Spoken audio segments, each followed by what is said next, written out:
Hey, Kevin here, top 1 financial advisor and best-selling author, and we are here to talk about the stock market. Today, I'm going to give you 5 things that you need to know about the Robinhood IPO. The IPO will be on Thursday. Technically, that's one thing that you need to know, but I'll give you a very high-level overview, some things that might be of note, some things that may help you to make a decision. As always, take this information as your primary, like your number 1 go-to spot, and then you can take this information, decide whether you want to make a decision or not on the Robinhood IPO. Then at the end, I'll give you my thoughts and opinions on what I think and what I will be doing during this IPO season. So the first thing is that they're taking the IPO in a different direction than what most companies typically would. And we've talked about this a little bit before, but generally the high level regular process for an IPO is like this.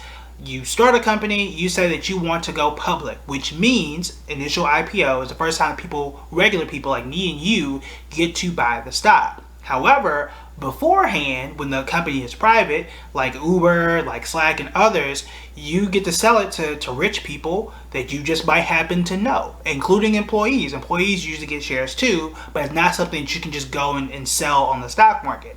So they get that first price, right? They get that price, then a lot of times they go to these investment banks, maybe it's a Morgan Stanley, usually it's a Goldman Sachs, definitely a JP Morgan, and that's who gets that first price.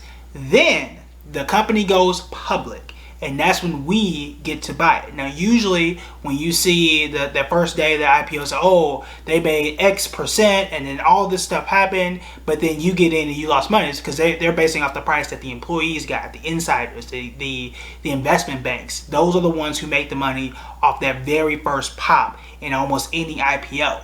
But Robinhood is going to do something a bit different. They're actually going to give up to, I think, 35% of the entire IPO to people on their app. So you are going to have access. If you have Robinhood, you're actually going to get access. I don't know how they're going to pull all this stuff off, or the price is going to be there, but you're going to get access pre-IPO. So you're going to get the same price or a price similar to those who work there, to these other investment banks that are getting in very early. I think that's really cool. Now, yes, Robinhood is controversial. No, I don't personally have Robinhood for a lot of reasons. But one of the great things that Robinhood did do, and they were founded in 2013, was they've changed the entire game for investing. A lot of us would not be here had it not been for Robinhood. When I say a lot of us, I mean I preach a lot about fractional shares. I've been around long enough, and I ain't been around that long, but I've been around the stock market long enough to where fractional shares were not a thing at all. Where if Google is $2,300 a share, or Amazon is $3,300 a share, whatever it is today, you had to have exactly that dollar amount or you could not own it. Today, if I got $3, I can buy $3 worth of Amazon, and commissions across the board have fallen. When I started as a financial advisor, you had to have that amount, and you also had to pay like a $19.99 commission fee just to buy the stock, and then pay it again to sell the stock. That's how bad it was. When Robinhood started to come out, I think it was Robinhood, E-Trade, and a few others, Scott Trade too, these things started to fall down, where it got all the way down to about $5. Then Robinhood really came on strong, then it came down to 99 cents, and then it was free. And then it became free across the board. Again, I don't think that would have happened in the same way had Robinhood not come around. So we all owe some bit of gratitude to Robinhood for at least that. So number 1, again, 35% of their shares are going to go to people on the public app. That's where we'll get into that in a second. It's actually on my list of things to note. But 35% of the shares on the Robinhood app, you're going to get a beneficial price. You should get a beneficial price. So says the CEO and others. So I'll put an asterisk there. You'll see why. They will trade under the stock symbol HOOD, HOOD, and the list price is going to be anywhere between $38 to $42 a share. Now, when it becomes public for everybody else, I can't guarantee that you're going to get that price. We saw this exact same thing with Coinbase, where they've got the list price of what they think the stock should be at or where it's going to go, and it can be well above that and sometimes well below that. So that's just a list reference price, just to give you an idea of whether this is priced high or whether it's priced pretty low. So that's number 1. Number 2, 81% of Robinhood's revenue, the money that they make, comes from payment for order flow, PFOF. Payment for order flow. Yes. Want to make sure my acronyms be off sometimes. So essentially, I'm not going to get into the weeds of how it works or all the other conspiracy theories around it. You're on YouTube already. You can Google the process with a really nice diagram, nicer than I can draw for you. However, the basic process is this. You type into your app that you want to buy, let's say Coinbase, since I'm thinking about Coinbase in my head. And you say you want to buy Coinbase for $100. Well, that app, specifically Robinhood, sends it to a middleman. That middleman says, okay, great, I'll try and find you Coinbase for $100. But let's say I just find it for $98. If I get it at $98, that means that the middleman keeps $1, Robinhood keeps $1, but you still paid $100, and you don't get the exact price or the best price possible for that particular stock. Now, the controversy here is that some speculate and feel that, if you're selling my order, right, because Robinhood is making money by sending it to the middleman. Well, if the middleman is sitting here saying, look, well, I know you're trying to buy Coinbase, and this person's trying to buy Coinbase. Well, what if I decide that I want to buy an option contract on Coinbase or something like that, and that makes it feel a little improprietary. I can't think of, what I'm trying to say. It doesn't look great. Now, that doesn't mean that things have happened, but it just doesn't look great. And this is what happened when they had a lot of the outages last year, and this year, and even the year before that. Robinhood is known, unfortunately, for having a lot of outages, and they're not the only company to do it, and they're also not the only company that makes money from payment for order flow. They're just the most infamous for doing it, and they're one of the largest players in that space. The reason why I brought that up is because, and this is not because I don't own the app, but to tout public a little bit, is because they don't do that. They did do the practice. Robinhood got busted for it and said, look, we don't want to do this. We're actually going to go for a donation base where you get to tip people, and they're not doing the payment for order flow thing at all. The SEC is in on this, Securities and Exchange Commission, and they're looking at this, and that practice could become illegal or banned. That would be a problem for Robinhood because, again, 81% of the revenue comes from that source of income. Will it be banned? What are the chances on it? I can't tell you. I don't know. But that is a very, very high risk should that happen for Robinhood. So something you do want to know. Their main majority. Their main income source is payment for order flow. They make clearly a ton of money by doing that, and it's one of the mechanisms that they're able to do this for free. And again, it's not just Robinhood that does this. TD Ameritrade does it. Charles Schwab does it. Almost any app does this to a degree, except for public, apparently.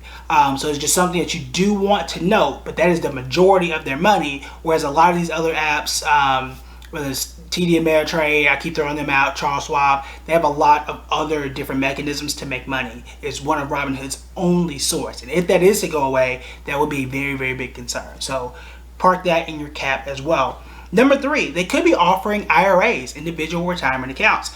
That's where the money is, because that's money that you have to lock away, that you really don't want to pull out before 59.5 in most cases, because it's long-term retirement money. I think that would be really, really cool, and it's the one thing that a lot of these newer apps, Robinhood as well as others, don't have that really set them apart. So for example, y'all know me, I have multiple apps, right? I got apps for retirement stuff, I got apps for side stuff, I got apps for trading. I just gotta have my money in different places, and I do that for a reason. I do it for 2 reasons. One, to help you. So when you have questions about an app, at least I have some one-on-one experience with most of them, not all of them.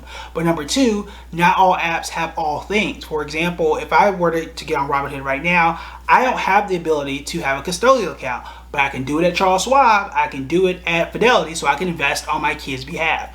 What about education accounts, 529 plans, all that kind of stuff? It's really primarily on a lot of those legacy larger apps. Robinhood doesn't have those yet, but they are looking to do, they have it on their radar. So they didn't give a date or anything, but they said they are looking to do IRAs. So traditional IRA and a Roth IRA. I have videos on that if you want to go check those out, of the differences between the two. But that would be very, very interesting. I think a good thing for the investment community as a whole if they were to offer those. Number 4 is it's a competitive landscape. So yes, Robinhood did really kick the game into shape by making a lot of these investing tools free, I say that in air quotes, we all pay something, even when it's free, and we're selling our information in this case. But there's a good thing, except that now it's becoming a lot more competitive. So I got a list of stuff that's been going on. So Morgan Stanley, I didn't know this until I started researching. Morgan Stanley, which is a financial company, it's on my list of financial companies.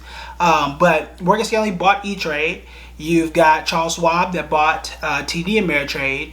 Webull is out there. That's a competitor. Public is obviously a competitor out there. Then you've got Coinbase, which is a competitor because Robinhood does offer cryptocurrency. So now they're in that competitive space where if I had to choose between Coinbase and Robinhood, I might have to go with Robinhood only because I can do more things there. I can trade options, I can trade stocks, and I can trade crypto. Whereas right now, Coinbase only offers one of those. And then you've got PayPal, because you can do stuff there. You've got Square, because you still got Cash App. Cash App can allow you to invest too. That is a competitor. And you've got Fidelity. That's a lot of people or a lot of companies in a very, very crowded market. And not everybody's going to win in that space. So that's just something you have to consider in that circle. So it's a tight margin business usually where you're not able to make a whole lot of money because everybody's not used to fees, right? The advantage that a Fidelity has, a Charles Schwab, maybe even an E-Trade, but to a lesser degree, and maybe even a TD Ameritrade, if I didn't mention that one already, is they have a lot of the retirement account money. So my 401ks, right, that 401k money, some of that is Fidelity. So it's not a choice of mine. It's just, hey, I work at this company. We use Fidelity for your 401k, and that's just the end of it. They make money that way. That's not a space that Robinhood is in. I really don't think that Robinhood is ever going to, well, let me not say ever. 20 years down the line, we don't know. But right now, it's not a space that they're in. So I think like a Fidelity is kind of locked in. Charles Schwab, you're pretty locked in. Maybe the same for TD. I've never come across a TD 401k, but possible that I just haven't come across it. So they have those other revenue streams where they can do a bunch of different things, whereas right now Robinhood does not. They moved into crypto, which I think was a good move for them. Not a great move for Coinbase because now what do I need Coinbase for, right? So yes, the apps are different. Yes, you can do some things on one that you can't do on the other. That's all true, but Robinhood is in that space. So just be aware that it's a very competitive, very tight market if it's something that you want to go towards. And you have to think about what else can you offer, right? And we'll kind of bring back that connection with Coinbase in a second. Then lastly, depending on who you ask, right now they say that Robinhood is valued, their valuation is $35 billion.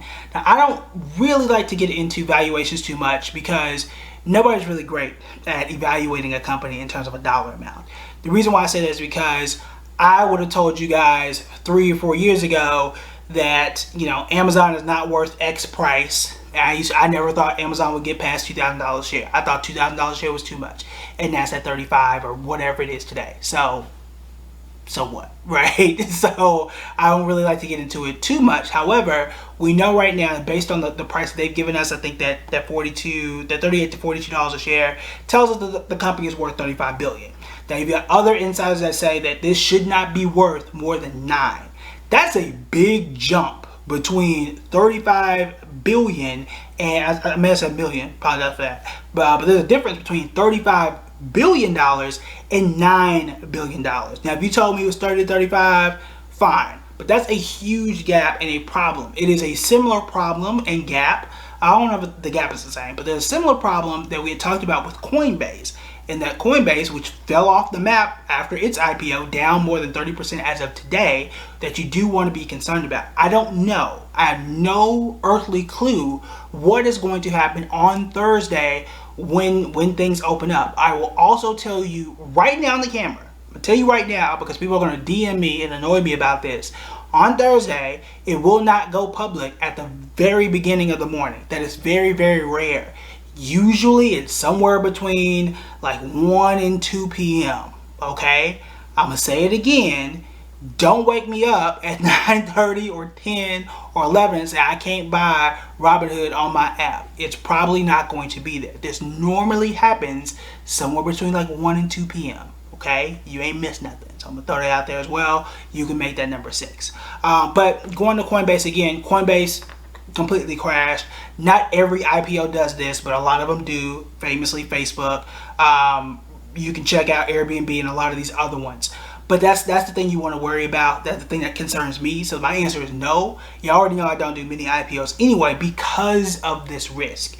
But I am really concerned about the payment for order flow, not just for the impropriety. I think that was the word I was trying to say earlier, but just couldn't get it out. But not just for that, but if 81% of your money comes from one thing, that's a bit of a concern for me. I like you to be a little more diversified. I like to have multiple streams of income in a way that actually makes sense. I think we had talked about Coinbase in the same way, that they were mostly making their money from those fees. I think they call them gas fees, if I'm not mistaken. Maybe they do, maybe they don't. In any case, there are a lot of fees on Coinbase. Every time you buy, you're paying a fee. I don't like that. So if that's the majority of where Coinbase gets their money, and we already know that this investing space is moving closer to that no fee zone. So I don't know what Coinbase is going to do. Again, I'm not on Robinhood, so I can't tell you whether or not you pay a fee for buying crypto there or not. But whether you do or not, this payment for order flow thing can't be your only bread and butter. They've got to open up. Now, there is some space for them to do that. They go into the IRA space, that may be opportunity for them. The other good thing is they've had this traction for a while. It wasn't GameStop that made Robinhood.